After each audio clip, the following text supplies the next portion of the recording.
Bonjour à tous. Dans ce cours, nous allons aborder l'approche multicritère, voir en quoi cette approche multicritère peut être une aide au choix des matériaux et en particulier en ce qui concerne les impacts environnementaux de ces matériaux. Alors, pour commencer, quand on veut choisir un matériau de construction, la première chose à connaître, ce sont les propriétés de ces matériaux et comment les caractériser. On retrouve 5 grandes catégories de matériaux, dont 4 qui sont plus habituelles et une nouvelle catégorie dont on va parler plus en détail. La première de ces propriétés, c'est ce qu'on appelle les propriétés mécaniques. Classiquement, résistance en compression, résistance en traction, module d'élasticité, fluage, fatigue. C'est une des propriétés importantes et indispensables au choix des matériaux. La deuxième catégorie concerne les propriétés physiques, thermiques et acoustiques. Les masses volumiques, la conductivité thermique, l'inertie thermique, l'absorption acoustique, propriétés qui sont plus en rapport avec un choix des matériaux dans le cadre d'une fonction isolante, par exemple. Ensuite viennent les propriétés chimiques, la corrosion, la biodétérioration, les dégradations, dissolution, résistance au feu. Ces propriétés vont être en lien direct avec la durabilité du matériau. La cinquième catégorie de propriétés concerne les propriétés de fabrication. On retrouve là la consistance, l'étalement, l'écoulement des bétons et bétons bitumineux. Ces propriétés-là vont être directement liées aux conditions de mise en œuvre de notre matériau. Enfin, une dernière propriété, la sixième, qu'on peut classer comme propriété environnementale, concerne les impacts environnementaux de ces matériaux. Ces impacts environnementaux vont être évalués au travers de ce qu'on appelle une analyse du cycle de vie, qui est une méthode multicritère. L'ensemble de ces propriétés que nous venons de voir, mécanique, physique, thermique, acoustique, chimique, propriétés de fabrication et environnementales, vont être évaluées d'une part à court terme, mais également à long terme, afin de garantir la durabilité du matériau. Maintenant, nous allons voir comment on va se servir de ces propriétés pour choisir les matériaux, c'est-à-dire quels vont être les critères de choix des matériaux dont on a besoin. L'idée principale là-dedans, c'est d'utiliser le bon matériau au bon endroit en fonction des objectifs que l'on s'est fixés. Le premier critère qu'on a, c'est le critère fonctionnel. Le critère fonctionnel, c'est quoi? C'est se dire comment un matériau doit avoir l'aptitude de répondre à une fonction. Cette fonction peut être liée aux propriétés mécaniques, physiques ou thermiques et ou aux propriétés chimiques pour avoir un maintien de ces propriétés fonctionnelles. Le deuxième critère, c'est le critère technologique.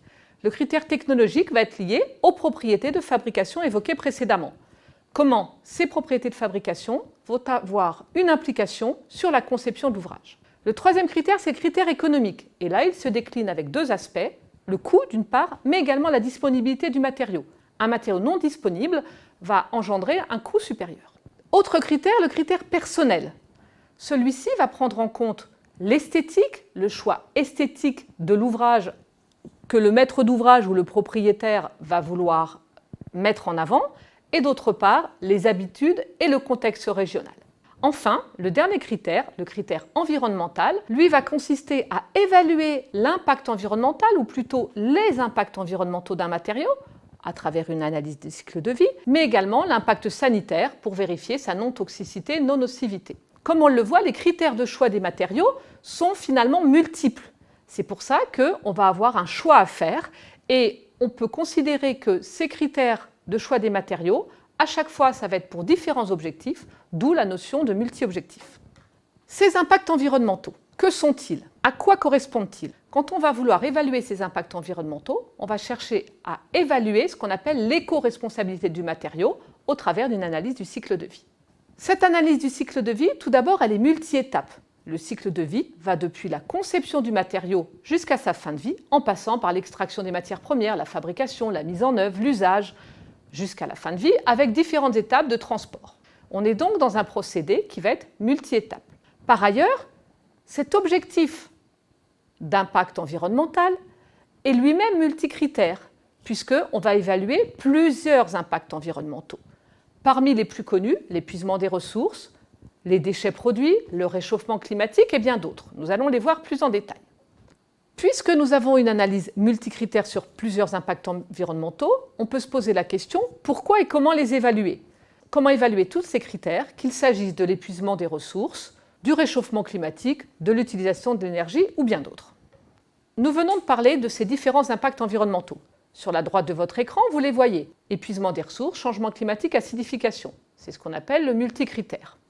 Chacun de ces critères est en fait un dommage, c'est-à-dire une conséquence liée à de multiples causes. Quelles sont ces causes?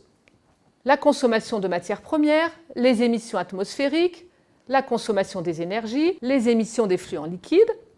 Comment est-ce que ces causes vont être évaluées?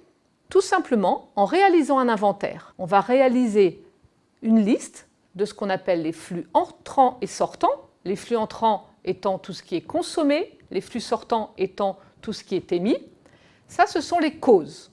Une fois qu'on a établi ces causes, on va assembler par différentes méthodes ces causes entre elles pour obtenir ces différents critères.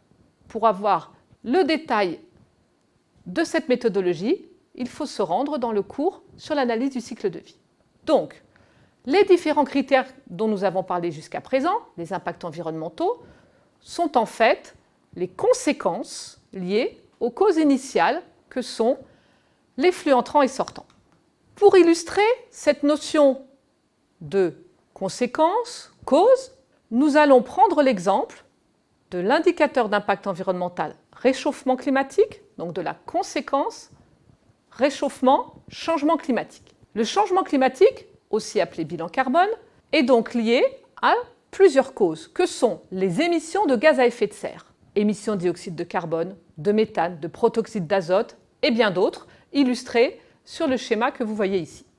Ces émissions de gaz à effet de serre sont donc les multicauses qui vont contribuer à l'indicateur changement climatique, dont la conséquence va être le changement climatique au niveau de notre planète. Bien évidemment, ça ne s'arrête pas là. À quoi est due l'émission de dioxyde de carbone? À quoi est due l'émission de méthane? Chacune de ces causes a en fait une origine ou même plusieurs origines. C'est ce que nous allons voir juste après. Prenons toujours le cas de cet indicateur d'impact environnemental, émissions de gaz à effet de serre, ou plutôt réchauffement, changement climatique. Cet indicateur d'impact environnemental a de multiples causes évoquées précédemment, dioxyde de carbone, protoxyde d'azote, méthane, etc. Prenons l'exemple du dioxyde de carbone. L'émission de dioxyde de carbone a plusieurs origines. On retrouve la consommation de l'énergie fossile, les émissions des industries, la déforestation. Donc, pour résumer, nous pouvons dire que pour une conséquence qui est le changement climatique, cette conséquence a plusieurs causes et chacune de ces causes a plusieurs origines. On peut évidemment établir pour chacun des indicateurs d'impact environnementaux les différentes causes et à chacune de ces causes les différentes origines. Vous retrouvez sur la diapositive ici un récapitulatif des principaux indicateurs d'impact environnementaux: réchauffement climatique, eutrophisation, acidification, l'appauvrissement de la couche d'ozone, la formation d'ozone photochimique, l'épuisement des ressources abiotiques, minéraux et fossiles, l'épuisement des ressources abiotiques, combustion fossile, la production de déchets et les besoins en eau. Pour chacun de ces indicateurs d'impact environnementaux, ils vont avoir plusieurs causes et à chacune des causes, plusieurs origines. Pour résumer, je dirais que l'analyse multicritère qui va permettre de choisir un matériau va être réalisée en fonction de plusieurs objectifs, qu'à chacun de ces objectifs, et notamment en ce qui concerne l'objectif impact environnemental, on va avoir plusieurs critères qui vont rentrer en jeu. Pour chacun de ces critères, il y aura plusieurs causes, et chacune de ces causes aura plusieurs origines. Ne pas oublier non plus que toute cette analyse multicritère doit être faite sur plusieurs étapes, puisqu'on est dans un processus multi-étapes. Vous retrouvez dans l'animation sur l'approche multicritère un exemple de cette démarche de choix des matériaux à l'aide d'une approche multicritère. Une fois qu'on a cette approche multicritère et également multi-étapes, la question qu'on peut se poser, c'est comment on va faire le choix de notre matériau. Là, il y a plusieurs manières de procéder. Une des manières est de représenter l'ensemble des critères. Donc ici, prenons le critère des impacts environnementaux. On représente sur un même graphique les différents indicateurs d'impact environnementaux que vous retrouvez sur le schéma présenté. On prend 3 matériaux différents et en représentant les valeurs de chacun des impacts environnementaux en valeurs normées, on a la possibilité de faire un choix simple, mais non simpliste, de l'analyse multicritère. Sur la diapositive que vous voyez maintenant, on voit comment représenter de manière simple, mais toujours non simpliste, l'analyse multi-étapes. Les différentes étapes liées à la fabrication d'un matériau sont représentées avec des motifs différents. On voit bien ici qu'en fonction des impacts environnementaux étudiés, l'influence d'une étape ne sera pas la même selon l'indicateur d'impact. Par exemple, l'influence de l'étape utilisation du ciment ne sera pas la même pour l'indicateur d'impact épuisement des ressources que pour l'indicateur d'impact déchets dangereux.